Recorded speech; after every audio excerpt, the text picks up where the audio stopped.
Hi dear students, welcome to our channel Accountancy in Tamil. இன்னைக்கு வீடியோல 12th standard accountancy chapter 2 accounts of not for profit organization உடைய illustration 8th sum பார்க்கலாம். So sum பார்க்கிறதுக்கு முன்னாடி first format பார்த்துடுங்க. So இதுதான் நம்மளுக்கு format income and expenditure account for the year ended அப்படின்னு போட்டு இங்க நம்ம questionல என்ன டேட் கொடுத்திருக்காங்களோ அதை நம்ம இங்க எழுதணும். இந்த டேட்டை வச்சு தான் நம்ம இந்த சம்மே போட போறோம். ஓகேவா? ஃபார் எக்ஸாம்பிள் இங்க 2020 கொடுத்திருக்காங்கன்னு வச்சுக்கோங்க. ஸோ 2020ல நம்மளுக்கு சப்ஸ்கிரிப்ஷன் அமௌண்ட் எவ்வளோ அப்படின்றத கண்டுபிடிக்கிறதா இந்த சம். ஓகேவா? ஸோ 2020 அப்படின்னா 2020ல நீங்க ரிசீவ் பண்ணின அமௌண்டா இருக்கலாம், ரிசீவ் பண்ண வேண்டிய அமௌண்டா இருக்கலாம், என்னென்ன அமௌண்ட் இருக்கோ அது எல்லாமே நம்ம எடுத்து எழுதணும். இன்கேஸ் ப்ரீவியஸ் இயருடைய அமௌண்ட் கொடுத்துருந்தாங்க அப்படின்னா நம்ம அதை லெஸ் பண்ணிடணும். நெக்ஸ்ட் இயர் சப்சிக்வெண்ட் இயர் அப்படின்றது என்னன்னா நெக்ஸ்ட் இயர். ஸோ அந்த மாதிரி அமௌண்ட்லாம் கொடுத்துருந்தாங்கன்னா அதெல்லாம் நம்ம லெஸ் பண்ணிடணும். கரண்ட் இயருக்கு என்ன சப்ஸ்கிரிப்ஷன் அமௌண்ட் அப்படின்றத கண்டுபிடிக்கணும். இதுதான் இந்த சம். ஓகேவா? கிளியரா புரிஞ்சுக்கும்னு நினைக்கிறேன். இப்போ ஒன் பை ஒன் எக்ஸ்பிளைன் பண்றேன். ஃபர்ஸ்ட் பை சப்ஸ்கிரிப்ஷன் நமக்கு இப்போ 2020ல ஒரு 15,000 rupees ரிசீவ் ஆகணும். அதுல 10,000 rupees ரிசீவ் ஆயிடுச்சுன்னு வச்சுக்கோங்க, ஆல்ரெடி ரிசீவ்டு. அதுதான் நம்ம இங்க பை சப்ஸ்கிரிப்ஷன் அப்படின்ற இடத்துல போடுவோம். ஓகேவா? Less subscription for the previous year. இப்போ நம்ம 2020க்கு தான் கண்டுபிடிக்கிறோம். இது ப்ரீவியஸ் இயரோடது, 2019ஓடது. இந்த இயர்ல நம்ம இதை போடக்கூடாது இல்லையா? அதனால இதை நம்ம லெஸ் பண்ணிடணும். Less subscription for the subsequent year. Subsequent அப்படின்றது என்னன்னா நெக்ஸ்ட் இயர். ஓகேவா? ஸோ நெக்ஸ்ட் இயரோட அமௌண்ட் ஏதாவது இருந்துச்சு அப்படின்னா அதையும் நம்ம லெஸ் பண்ணிடணும். ஏன்னா நம்ம கரண்ட் இயருக்கான அமௌண்ட் தான் கண்டுபிடிக்கிறோம் இல்லையா? அதனால இதையும் நம்ம லெஸ் பண்ணிடணும். Next add outstanding subscription for the current year. So current இயரோடைய அமௌண்ட் ஏதோ ஒன்று அவுட்ஸ்டாண்டிங்கா இருக்கு, அதாவது நம்ம இன்னும் ரிசீவ் பண்ணவே இல்லை. ஸோ 15,000 நான் சொன்னேன் இல்லையா? அதுல நம்மளுக்கு 10,000 ஆல்ரெடி ரிசீவ் ஆயிடுச்சு. ஒரு 2,000 rupees இன்னும் இந்த இயர்க்கானது, கரண்ட் இயர்க்கானது ரிசீவ் ஆகல அப்படின்னா அது வந்து அவுட்ஸ்டாண்டிங். ஓகேவா? Outstanding subscription for the current year. அப்ப அதை நம்ம என்ன பண்ணிக்கணும்? ஆட் பண்ணிக்கணும். ஏன்னா கரண்ட் இயர்ல டோட்டலா எவ்வளவு சப்ஸ்கிரிப்ஷன் அப்படின்றத நம்ம கண்டுபிடிக்கிறோம். ரிசீவ் ஆனதா இருந்தாலும் சரி, நம்மளுக்கு வர வேண்டியதா இருந்தாலும் சரி, அது எல்லாத்தையும் நம்ம கால்குலேட் பண்ணணும். Next add received in advance during the previous year for the current year. அதாவது 2020க்கான சம் தான் நம்ம போடுறோம். 2019ல ஒரு சில பேர் என்ன பண்ணிட்டாங்கன்னா 2020க்கான அமௌண்ட் முன்னாடியே கொடுத்துட்டாங்க, ஒரு வருஷத்துக்கு முன்னாடியே கொடுத்துட்டாங்க. ஓகேவா? அப்ப அதை நம்ம வந்து ரிசீவ்ட் இன் அட்வான்ஸ் அப்படின்னு எடுத்துக்கணும். ஸோ 2019லயே இவங்க வந்து அதை ரிசீவ் பண்ணிட்டாங்க. ஆனா அது எந்த இயர்க்கான அமௌண்ட்? 2020க்கான அமௌண்ட். அப்ப நம்ம அதை ஆட் பண்ணிக்கணும். புரியுதா உங்களுக்கு? ஃபார் எக்ஸாம்பிள் இப்ப நான் ஒரு வீட்டுல ரெண்ட்டுக்கு இருக்கேன். இந்த மந்த் வந்து நான் ரெண்ட் கொடுக்கணும். இந்த மந்த்துக்கான ரெண்ட் நான் கொடுத்துட்டேன். இப்ப நான் ஊருக்கு போறேன். ஸோ நெக்ஸ்ட் மந்த்துக்கான ரெண்ட்டை நான் என்ன பண்றேன்? இந்த மந்தே போய் ஹவுஸ் ஓனர் கிட்ட கொடுத்துட்டு இது நெக்ஸ்ட் மந்த்துக்கான ரெண்ட், நான் வீட்டுல இருக்க மாட்டேன், ஸோ இந்த மந்தே நான் கொடுக்குறேன் அப்படின்னு சொல்லிட்டு அட்வான்ஸா கொடுத்துட்டேன். ஓகேவா?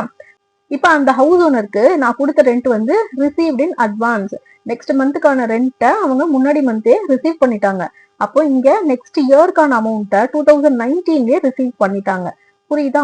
அப்ப இது 2020க்கான அமௌண்ட் தான் இல்லையா? அதனால இதை வந்து நம்ம ஆட் பண்ணிக்கணும் கரண்ட் இயர் அப்படின்றதுனால. இப்ப நான் சொல்லி கொடுத்த ஃபார்மெட் உங்களுக்கு புரிஞ்சதா புரியலையான்னு கமெண்ட்ல சொல்லுங்க. அண்ட் சம் போடும்போது உங்களுக்கு இன்னுமே கிளியரா புரியும். Next balance sheet as on அப்படின்னு போட்டு இங்க டேட் போட்டுக்கோங்க. பேலன்ஸ் ஷீட் பொறுத்த வரைக்கும் ப்ரீவியஸ் இயர் கரண்ட் இயர் ரெண்டுத்தையுமே நம்ம எடுக்கணும். ஓகேவா? சப்சிக்வெண்ட் இயரா இருந்தாலுமே நம்ம எடுக்கணும். எது எது எங்கெங்க போடுறதுன்னு பாருங்க. ஃபர்ஸ்ட் அசட் சைட்ல outstanding subscription for the current year previous year. Current இயரோட அவுட்ஸ்டாண்டிங்கா இருந்தாலும் சரி, ப்ரீவியஸ் இயரோடைய அவுட்ஸ்டாண்டிங்கா இருந்தாலும் சரி, ஏன்னா இது நம்மளுக்கு வர வேண்டிய அமௌண்ட் தான் இல்லையா அவுட்ஸ்டாண்டிங் சப்ஸ்கிரிப்ஷன் அப்படின்றது. ஸோ இதை நம்ம அசட் சைட்ல போட்டுக்கணும். ஓகே, இப்ப வரல அப்படின்னாலும் நம்மளுக்கு வர வேண்டிய அமௌண்ட் தான், எப்படியா இருந்தாலும் நம்மளுக்கு இது வந்துடும். அதனால இது நம்மளுக்கு asset. Next liabilities. Subscription received in advance for the subsequent year. Subsequent year அப்படின்றது என்னது? Next year. ஸோ நெக்ஸ்ட் இயர்க்கான சப்ஸ்கிரிப்ஷன் அமௌண்ட்டை நான் இந்த இயரே வாங்கி வச்சுட்டேன். ஓகேவா? அப்போ லயபிலிட்டிஸ் அப்படின்றது என்னது? கடன் மட்டும் கிடையாது, பொறுப்புகளும் சேர்ந்ததுதான் லயபிலிட்டிஸ். நெக்ஸ்ட் இயர்க்கான அமௌண்ட் இப்ப என்னுடைய பொறுப்புல இருக்கு. ஓகேவா? அதனால இதை நம்ம லயபிலிட்டி சைட்ல போடணும். ஓகே, இப்ப நம்ம illustration 8 பார்க்கலாம். உங்களுக்கு ரொம்ப ஈஸியா புரியும். From the following details, calculate the amount that will be shown as subscription in income and expenditure account for the year ending 31st March 2017. Subscriptions received for, நம்ம ரிசீவ் பண்ணியாச்சு இந்த அமௌண்ட் எல்லாத்தையும். 2015 to 16 7,500, 16 to 17 60,000, 17 to 18 1,500. ஸோ டோட்டலா 69,000 rupees வந்து receive பண்ணிருக்கோம். ஓகேவா? இப்ப நம்ம சம் போட போறது எந்த இயருக்கு? 2017. சரியா? நம்ம இந்த லாஸ்ட்ல இருக்கு பாத்தீங்களா, இந்த இயர் தான் நம்ம எடுத்துக்கணும். அதாவது 2015 to 16 அப்படின்னா நம்ம 2016 அப்படின்னு தான் எடுத்துக்கணும். இதை 2017 எடுத்துக்கணும், இதை 2018 எடுத்துக்கணும். புரியுதா? Next subscription outstanding for the year 2016 to 17 is 2400 rupees. Subscription for 2016 to 17 received in 2015 to 16 was 1000 rupees. Okay, இப்போ இதுல பாருங்க, ஃபர்ஸ்ட் எடுத்தோடனே நம்ம 2017 சம் இது. ஸோ 2017 அமௌண்ட் ரிசீவ்ட் எவ்வளவு? 60,000 rupees. ஃபர்ஸ்ட் இது எடுத்து எழுதிக்கலாம். ஃபார்மட் எல்லாமே கரெக்டா எழுதுங்க. டெப்டார், creditor, income and expenditure account for the year ended 31st March 2017. இங்க சம்ல கொடுத்துருக்க டேட்டை தான் இங்க எழுதணும். எக்ஸ்பெண்டிச்சர், இன்கம், ருபீஸ் எல்லாமே போட்டுருங்க. ஸோ ரிசீவ்ட் அப்படின்றது நமக்கு இன்கம் தான் இல்லையா, அதனால நம்ம இன்கம் சைட்ல இதை போட்டுக்கணும். பை சப்ஸ்கிரிப்ஷன் 60,000 rupees இன்னொரு காலம்ல போட்டுக்கோங்க. ஆட் அப்படின்னு போட்டுக்கோங்க. இந்த சப்ஸ்கிரிப்ஷன் அவுட்ஸ்டாண்டிங் இருக்கு இல்லையா, இது வந்து 2016 to 17, அதாவது 17 ஓடது தான். நம்ம 17க்கு தானே சம் போடுறோம். ஸோ 17 ஓடது தான் இந்த 2400. அவுட்ஸ்டாண்டிங் இதுதான் நான் என்ன பண்ணணும்னு சொல்லியிருக்கேன், ஆட் பண்ணிக்கணும். ஏன்னா 2017ல 2400 rupees நம்மளுக்கு ரிசீவ் ஆகணும். ஆனா அது இன்னுமே நம்மளுக்கு ரிசீவ் ஆகல, அவுட்ஸ்டாண்டிங்கா இருக்கு. அப்ப இதுவுமே இந்த 2017 அமௌண்ட் தான். அப்ப இதை நம்ம ஆட் பண்ணிக்கலாம். Add outstanding subscription for 2016 to 17 2400 rupees போட்டாச்சு. நெக்ஸ்ட் 2016 to 17 உடைய அமௌண்ட் 2015 to 16லயே ரிசீவ் ஆயிடுச்சு. அதாவது 2017 உடைய அமௌண்ட் 2016லயே ரிசீவ் பண்ணி வச்சிருக்காங்க 1000 rupees ரிசீவ்ட் இன் அட்வான்ஸ். ஓகேவா? அப்போ இந்த அமௌண்ட் எந்த இயர்க்கானது? 2017க்கானது. ஸோ நம்ம இந்த இயருக்கு இதை எடுத்துக்கணும். Subscription received in advance in 2015 to 16 for 2016 to 17 1000 rupees. அதாவது இதுவுமே வந்து 2017 உடைய அமௌண்ட்ன்றதுனால நம்ம இதையும் ஆட் பண்ணிக்கணும். இப்போ இந்த மூணு ஃபிகர்ஸையும் ஆட் பண்ணா நம்மளுக்கு 63,400 rupees வரும். ஸோ கிளியரா புரிஞ்சிருக்கும்னு நினைக்கிறேன்.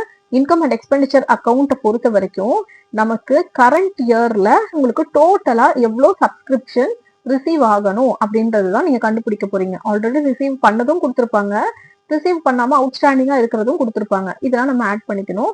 முன்னாடியே நம்மளோட அமௌண்ட்டை போன வருஷமே ரிசீவ் பண்ணி வச்சிருப்பாங்க, ரிசீவ்ட் இன் அட்வான்ஸ்னு போட்டு. அதையும் நம்ம இந்த இயரோடது அப்படின்றதுனால ஆட் பண்ணிக்கணும். புரியுதா? இதே ப்ரீவியஸ் இயர்ல இருந்துச்சுன்னா நம்ம மைனஸ் பண்ணணும். ஸோ இந்த சம்பவம் எல்லாருக்குமே கிளியரா புரிஞ்சிருக்கும்னு நினைக்கிறேன். இதுல ஏதாவது டவுட்ஸ் இருந்துச்சு அப்படின்னா கண்டிப்பா கமெண்ட் செக்ஷன்ல கேளுங்க. அண்ட் அடுத்தடுத்த வீடியோஸ் பாக்குறதுக்கு நம்ம சேனல் சப்ஸ்கிரைப் பண்ணிக்கோங்க. தேங்க்ஸ் ஃபார் வாட்சிங்.